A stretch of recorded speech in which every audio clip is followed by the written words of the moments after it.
আসসালামু আলাইকুম। Hello everyone. Ifraz মম পেজের পক্ষ থেকে আপনাদের সবাইকে ওয়েলকাম। আবার একটি নতুন ব্লগ নিয়ে চলে আসলাম। সকাল সকাল আমি, আদিবা, ইফরা আর মা ছাদে চলে যাই। মা ছাদে গাছে পানি দিচ্ছিল আর আমরা সবাই দাঁড়িয়েছিলাম। বাসায় এসে আমি সবার জন্য গাজরের হালুয়া বানাই। তারপর আমরা সবাই একসাথে বসে নাস্তা করি। নাস্তা শেষ করে আমি ইফরাকে রেডি করাই সবার আগে। সে রেডি হয়ে খেলাও শুরু করে দিয়েছে।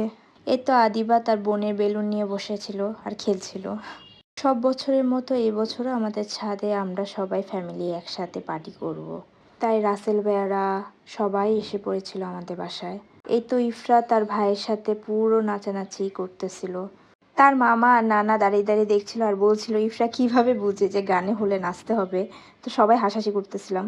দুপুরে আমরা সিম্পল খাবার দাবার করি, আলু ভর্তা, ডাল আর মুরগির মাংস। যেহেতু রাত্রে আমরা অন্য কিছু রান্না করব। মা আর আদিবাজে কেক, ফানুস আর তারাবাতি নিয়ে আসে রাত্রের জন্য। আজকে লার্কি চুলায় রান্না করব। আজকের রান্নাটা আমি করেছিলাম।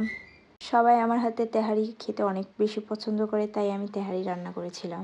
রান্না শেষ করে আমি আমার মেয়েকে রেডি করে ফেলি, আমিও রেডি হয়ে যাই। এই তো সবাই রেডি হয়ে গিয়েছিল। আমি ক্যামেরা রেডি করতেই তারাও রেডি হয়ে যায়, জানে যে আমি ব্লগে আপলোড করবো এইগুলো।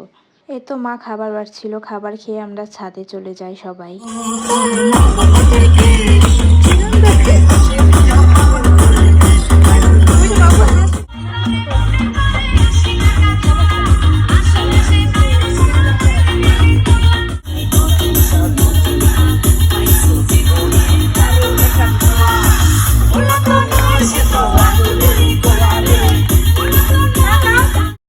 সবাই একসাথে অনেক বেশি এনজয় করতেছিলাম সময়টাকে।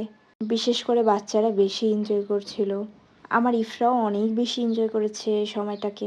সবাই নাচানাচি করতে করতে দেখলাম 12টা বাজতে আর কিছুক্ষণ বাকি। তাই সবার আগে আমরা ফানুসটাই উড়াই। নতুন বছরটা যাতে সবার জন্যই ভালো হয় এই দোয়াই করি। সব দুঃখ কষ্ট ভুলে সবাই যাতে অনেক বেশি ভালো থাকতে পারে।